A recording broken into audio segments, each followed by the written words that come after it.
Good day, Grand Rising. I already put on my war paint. I'm getting ready for work. I had another sleepless night. Looking forward to the days that I sleep better. Come here, Pancho. I've got my handsome boy with me.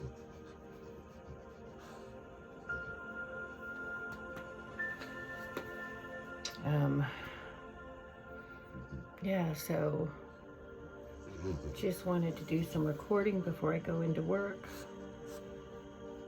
Today is like a Friday for me because I'll have off tomorrow, so hopefully I'll be in a better space. The last few weeks, but especially the last few days, I've been off. Even people at work can tell, and I'm usually able to mask it. But I'm hoping today I can be in a better space. So I wanted to start off with some morning meditation. I've already got my incense going. I got lavender. I got my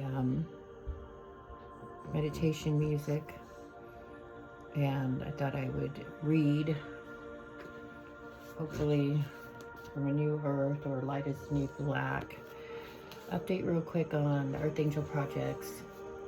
I'm looking forward to the day that the project takes on a new turn, and I'm not talking about these evil heifers and the rest of the world. But yeah, right now, we're still dealing with the evil cabal, and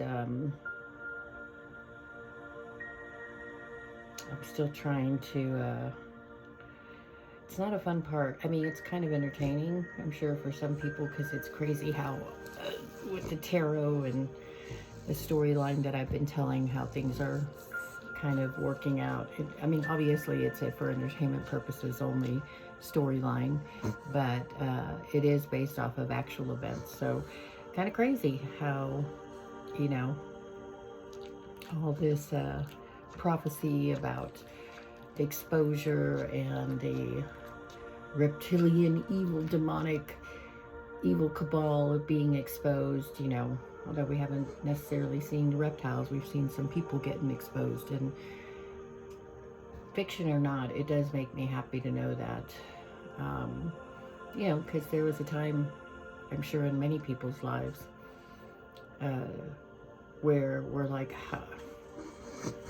how did these people get away with it? Why are they being rewarded? People that do really evil, vile things, and they're billionaires, or they're presidents, or they're prime ministers, or, and they've been doing shit for decades.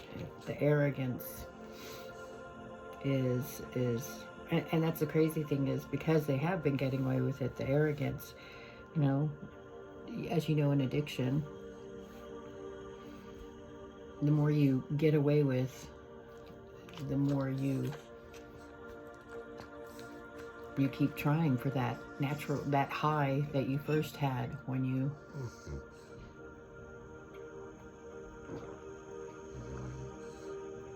and you get lazier. You start to think that you really are infallible, or that you'll never be held accountable. And so, hopefully that's where we're at in the state of this world. But yeah, I did a little bit. Yesterday was I was able to get home early, thank goodness, because I was in a weird space, and I did some cleansing, and I cleaned the house, cleaned up my room and a little bit in the house, and cleaned out the fridge, and getting ready for Thanksgiving. And then did a little bit of tarot. Same story, not much has changed. It's actually very, very boring, that part. When you're talking about the people that just keep throwing magic at the Earth Angel and the light workers. It's so fucking boring. I'm not gonna lie. It's like, go fucking heal. So I'm really tired of that part of it's just such a boring part of the Earth Angel novella. And I know they're trying to stay relevant. You see it? They're trying. Bless their hearts. But I'm just there's such other important parts of the project that it's annoying. It's just fucking annoying. I'm dealing with the little love and, oh, I don't want him to love her and I'm jealous and blah, blah, blah, blah, blah. And I'm like, really? Really? We have genocide on the other side of the world. We have, you know, apartment buildings catching fire and killing people in Japan, and you're worried about how many followers you have, and it's just really stupid stuff. So I'm kind of tired of that. So I shifted gears and I started watching something last night, and it made me kind of sad, so I stopped watching it.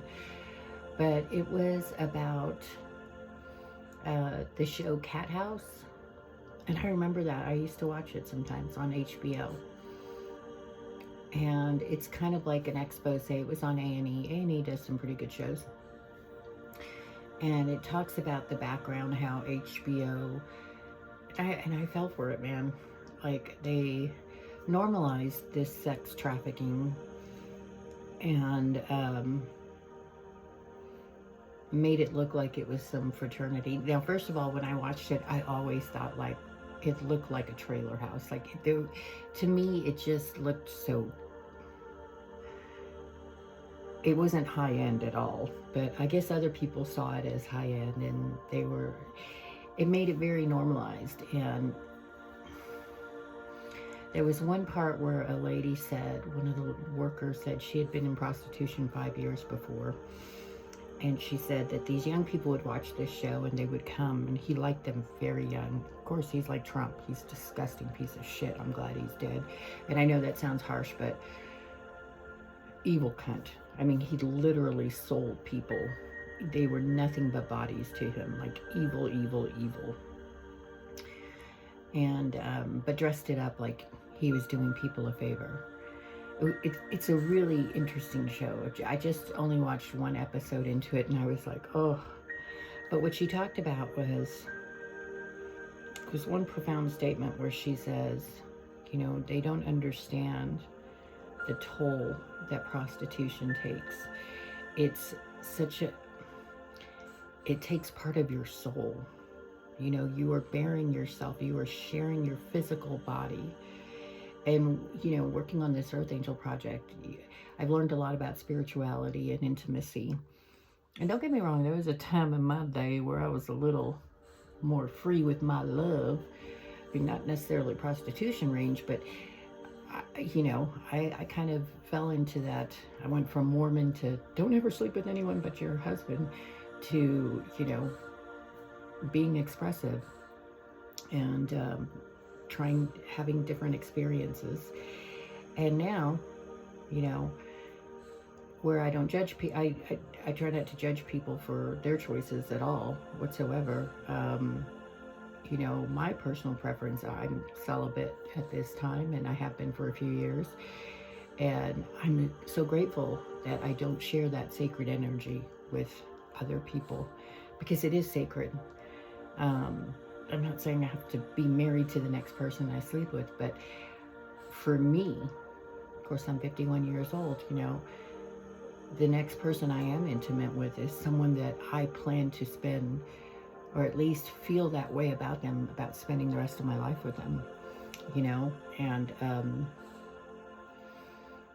that's just for me. And people have to get to their own point, but when she was saying that, she was talking about how it just really,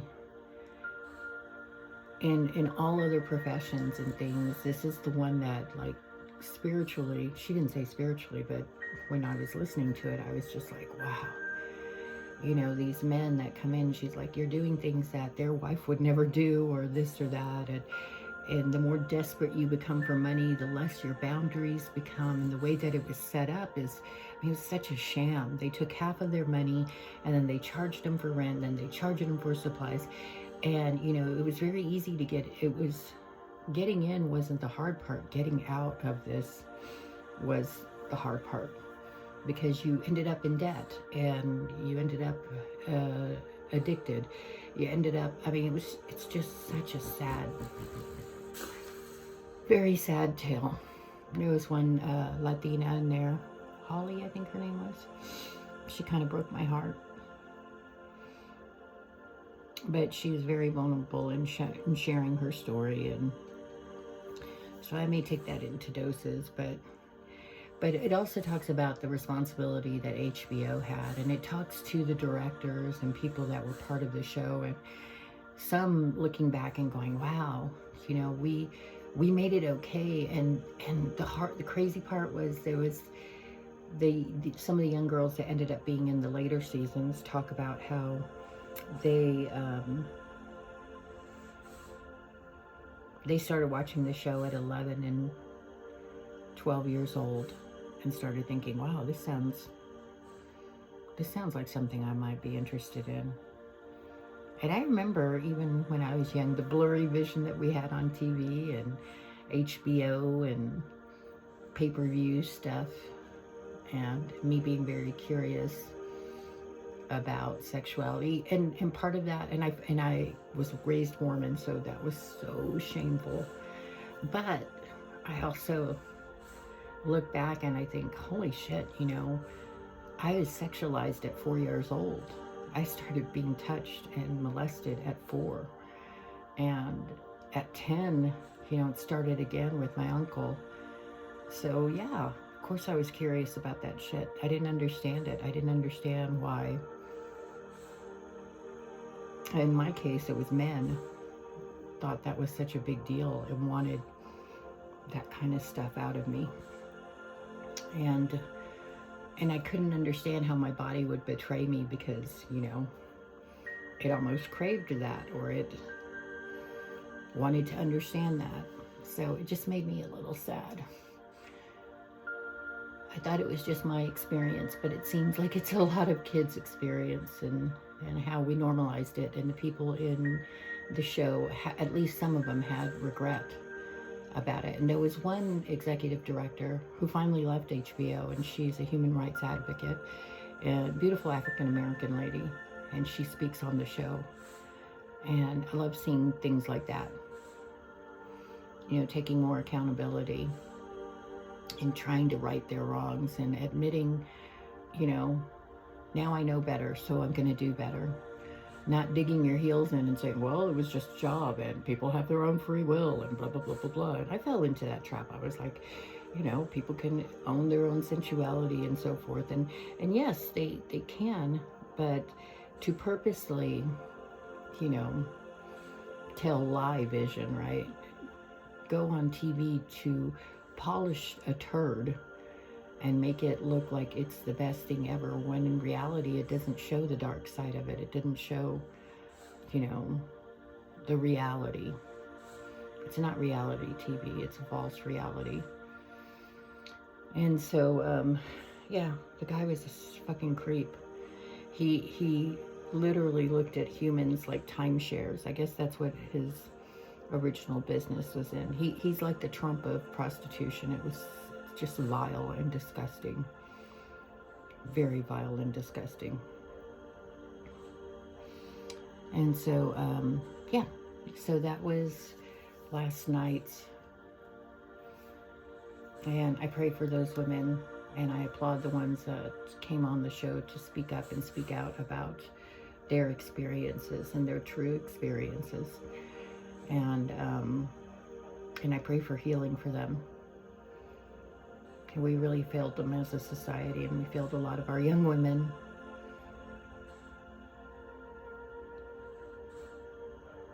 And I hope now, you know, as we learn, you know, and I'm not coming from a religious shame on them or anything like that. I'm talking from a soul level.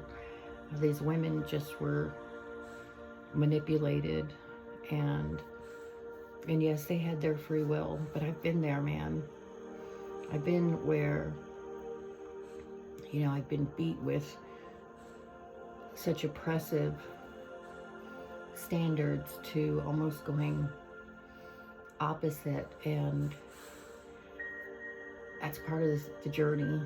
But man, for people to take advantage of young women, vulnerable women, all for money, it's just so vile and disgusting. So I hope that piece of shit is rotting wherever he is, and I hope he's exposed, and that somehow there's compensation given to the women that were affected by him. But you know how that works. But according to this Earth Angel Project,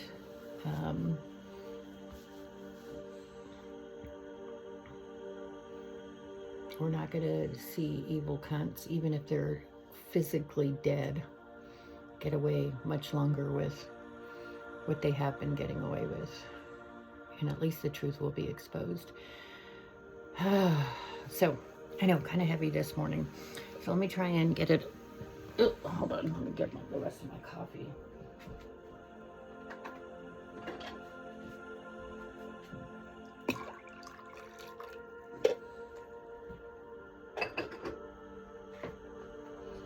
Okay.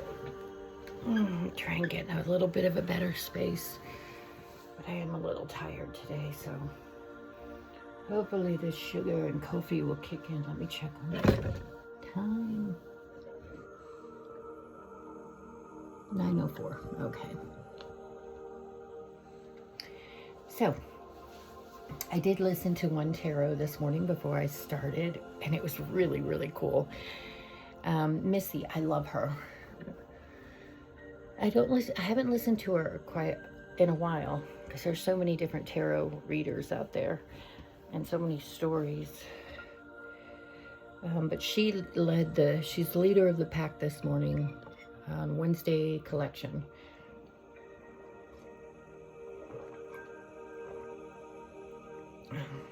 And I was drawn to hers, and it said truth is stranger than fiction.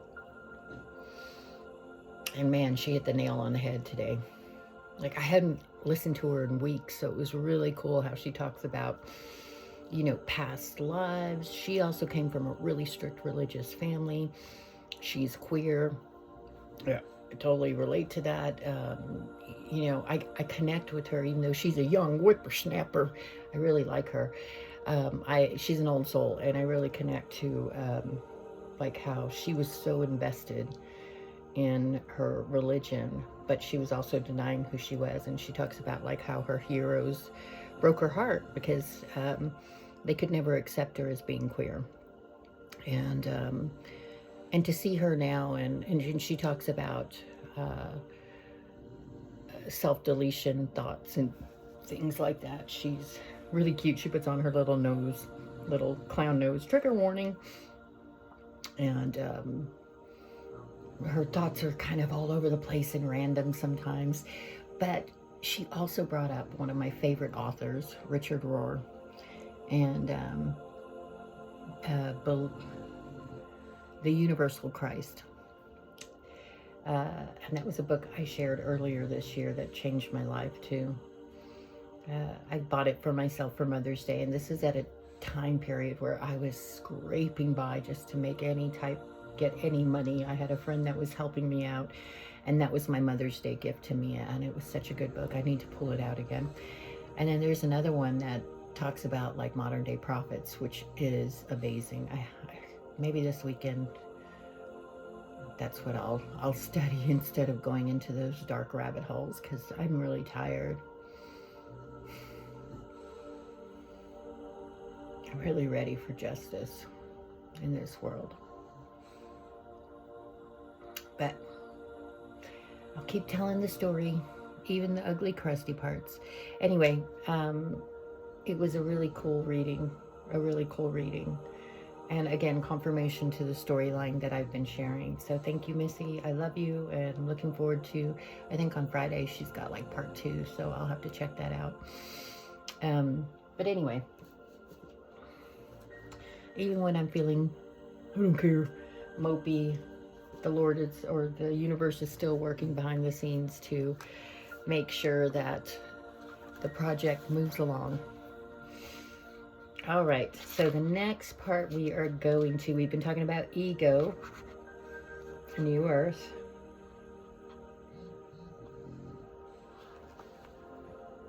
Trump administration. Oh God, I don't want to hear about the Trump administration, you pieces of shit. Okay, we talked about complaining, fault finding, in defense of an illusion, facts undoubtedly exist. Oh, we already did that one. Truth, relative or absolute. Beyond the realm of simple and verifiable facts, the certainty that I am right and you are wrong is a dangerous thing in personal relationships as well as interactions between nations, tribes, religions, and so on. But the belief I am right and you are wrong is one of the ways in which the ego strengthens itself. If making yourself right and others wrong is a mental dysfunction that if making yourself right and others wrong is a mental dysfunction that perpetuates separation and conflict between human beings, does that mean there is no such thing as a right or wrong behavior, action, or belief? And wouldn't that be the moral relativism that some contemporary Christian teachings see as the great evil of our times? The history of Christianity is, of course, the prime example of how the belief that you are in sole possession of the truth, the Mormons, right? That is to say, right, that can corrupt your actions and behavior to the point of insanity. That's how they can justify protecting predators instead of their children and their congregations. Oh. Hang on one second.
All right.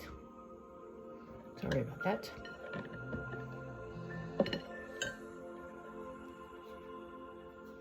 Okay. All right. Got someone picking me up for work. Okay.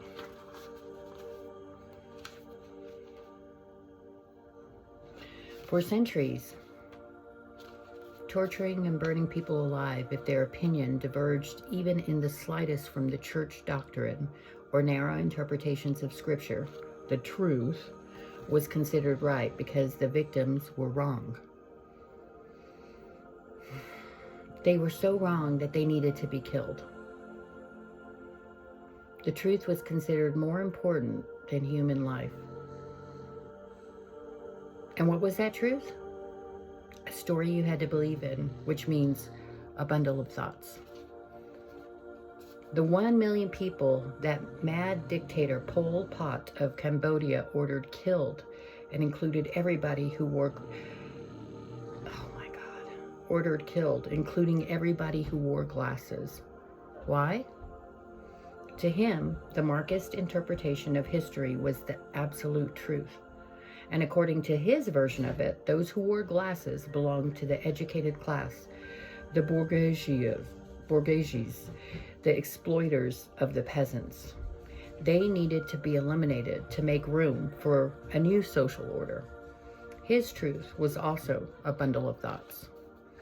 The Catholic and other churches are actually correct when they identify relativism the belief that there is no absolute truth to guide human behavior as one of the evils of our times. But you won't find absolute truth if you look for it where it cannot be found, in doctrines, ideologies, sets of rules, or stories.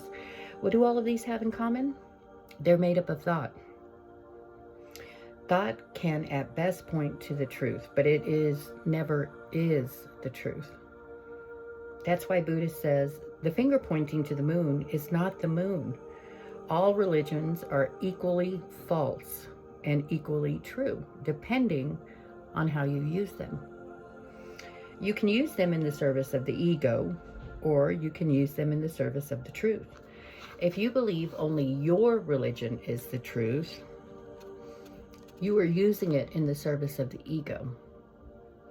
Used in such a way, religion becomes ideology and creates an illusionary sense of superiority, as well as division and conflict between people. In the service of the truth, religious teachings represent signposts or maps left behind by awakened humans to assist you in spiritual awakening. That is to say, in becoming free of identification with form. There is only one absolute truth, and all other truths emanate from it. When you find that truth, your actions will be in alignment with it. Human action can reflect the truth, or it can reflect illusion. Can the truth be put into words? Yes, but the words are, of course, not it. They only point to it.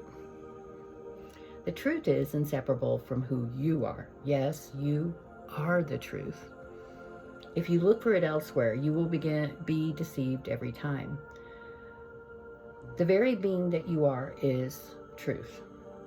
Jesus tried to convey that when he said, "I am the way and the truth and the life."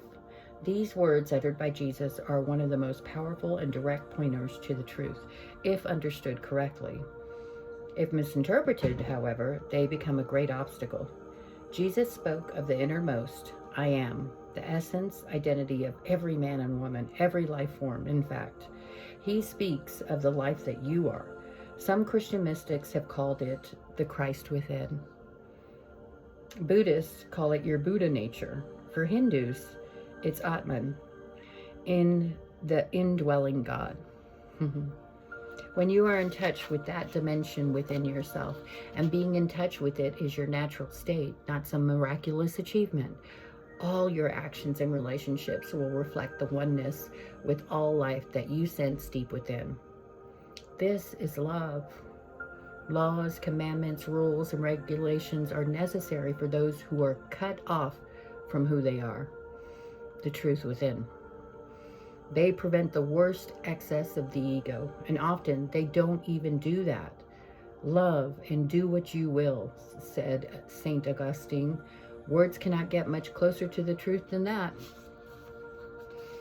The ego is not personal.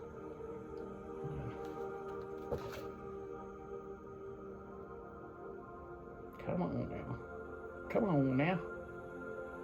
All right.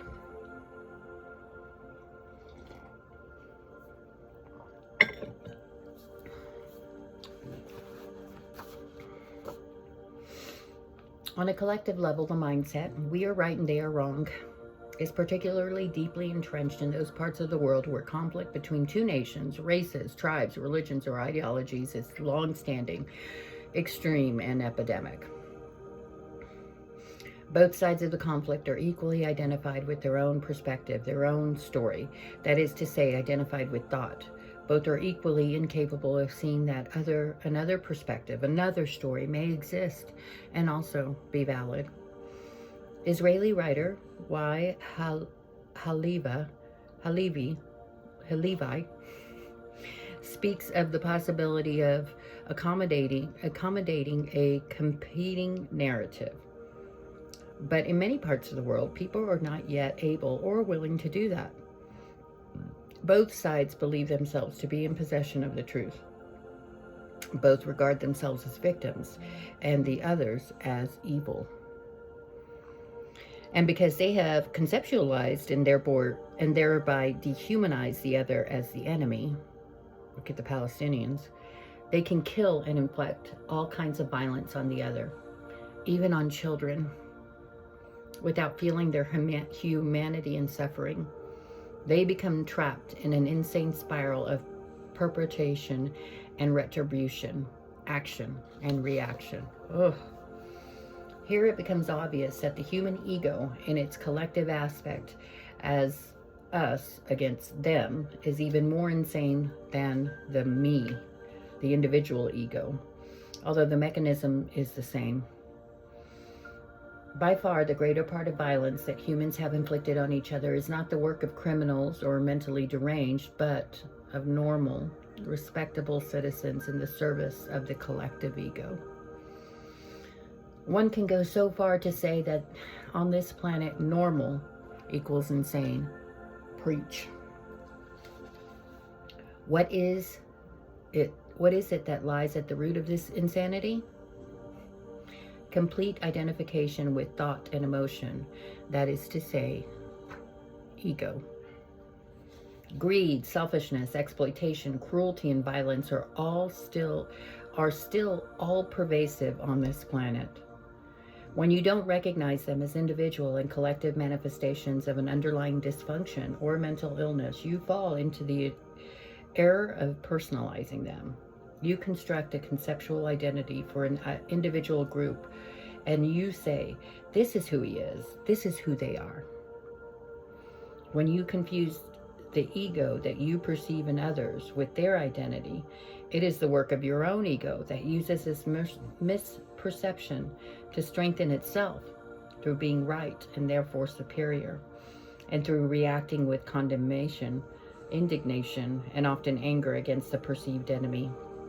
I'm guilty of this. I look at the maggots and the Republicans versus the Democrats when it doesn't even fucking matter. All this is enormously satisfying to the ego. It strengthens a sense of separation between yourself and the other, whose otherness has become magnified to such an extent that you can no longer feel your common humanity. Wow, it's so true. Nor the rootedness in the one life that you share with each human being, your common divinity. The particular egoic patterns that you react to most strongly in others and misperceive as their identity tend to be the same patterns that are also in you, but that you are unable or unwilling to detect within yourself. In that sense, you have much to learn from your enemies. Damn. What is it in them that you find most upsetting, most disturbing? Their selfishness? Their greed, their need for power and control, their insincerity, dishonesty, propensity to violence, or whatever it may be. Anything that you resent and strongly react to in another is also in you. But it is no more than a form of ego, and as such, it is completely impersonal. It has nothing to do with who that person is, nor has it anything to do with who you are. Only if you make it for who you are only if you mistake it for who you are, can observing it within you be threatening to your sense of self. I'm going to read this last one. War is a mindset. Ugh. Perfect for these times right now. In certain cases, you may need to protect yourself or someone else from being harmed by another, but be aware of making it your mission to eradicate evil, as you are likely to turn into the very thing you are fighting against. Fighting unconsciousness will draw you into unconsciousness yourself. Unconsciousness, dysfunctional, egoic behavior can never be defeated by attacking it. Even if you defeat your opponent, the unconsciousness will simply have moved into you, or the opponent reappears in a new disguise. Whatever you fight, you strengthen, and what you resist persists.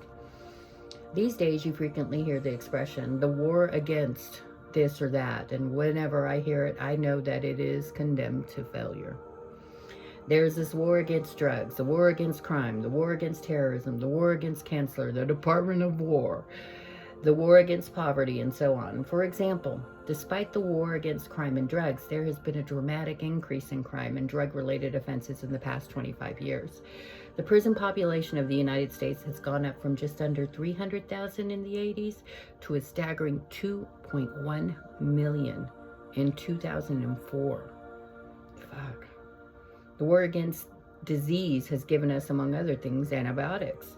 At first, they were spectacularly successful, seeming enabling us to win the war against infectious diseases. Now, many experts agree that the widespread and indiscriminate use of antibiotics has created a time bomb, and that antibiotic-resistant strains of bacteria, so-called superbugs, will in all likelihood bring about a reemergence of those diseases and possibly epidemics. According to the Journal of American Medical Association, medical treatment is the third leading cause of death after heart disease and cancer in the United States. Homeopathy and Chinese medicine are two examples of possible alternative approaches to disease that do not treat the illness as an enemy and therefore do not create new diseases.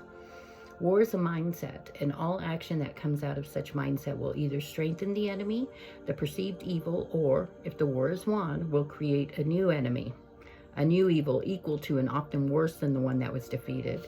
There is a deep interrelatedness between your state of consciousness and external reality. When you are in the grip of a mindset such as war, your perceptions become extremely selective as well as distorted. In other words, you will only see what you want to see and then misinterpret it. You can imagine what kind of action comes out of such a delusional system. Or instead of imagine it, watch the news on TV tonight. Recognizing the ego for what it is, a collective dysfunction, the insanity of the human mind. When you recognize it for what it is, you no longer misperceive it as somebody's identity. Once you see the ego for what it is, it becomes much easier to remain non-reactive towards it. You don't take it personally anymore. There's no complaining, blaming, accusing, or making wrong. Nobody is wrong. It is the ego in someone else. That is all. Compassion arises when you recognize that all are suffering from the same sickness of the mind, some more acutely than others. You do not fuel the drama anymore that is part of the egoic relationship. What is its fuel? Reactivity. The ego thrives on it. Do you want peace or drama? You want peace. There's no one who doesn't want peace. Yet there is something else in you that wants the drama, wants the conflict. You may not be able to feel it at this moment. You may have to wait for a situation or even just a thought that triggers a reaction in you. Someone accusing you of this or that, or not acknowledging you, encroaching on your territory, questioning the way you do things. An argument about money. An argument about money. Can you feel the enormous surge of force moving through you, the fear perhaps being amassed by anger or hostility? Can you hear your own voice becoming harsh or shrill or louder and a few octaves lower? Can you be aware of your mind racing to defend its position, justify, attack, blame? In other words, can you awaken at that moment of consciousness? Unconsciousness. Can you feel that there is something in you that is at war, something that feels threatened and wants to survive at all costs, that needs the drama in order to assert its identity as the victorious character within the theatrical production? Can you feel that there is something in you that you would rather be right than at peace?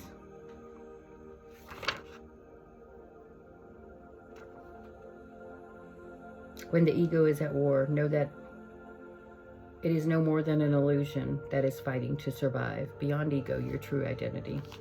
That illusion thinks that it is you. It is not easy at first to be there as the witnessing presence, especially when the ego is in survival mode or some emotional pattern from the past has been activated. But once you have a taste of it, you will grow in presence power, and the ego will lose its grip on you. And so a power comes to your life that is far greater than the ego, greater than the mind. All that is required to become free of the ego is to be aware of it, since awareness and ego are incompatible. Awareness is the power that is concealed within the present moment. That is why we may call it the presence. The ultimate purpose of human experience, which is to say, your purpose is to bring that power into this world. And this is also why becoming free of the ego cannot be made into a goal to be attained at some point in the future. Only presence can free you of the ego. And you can only be present now, not yesterday or tomorrow. Only presence can undo the past in you and thus transform your state of consciousness. What is spiritual realization?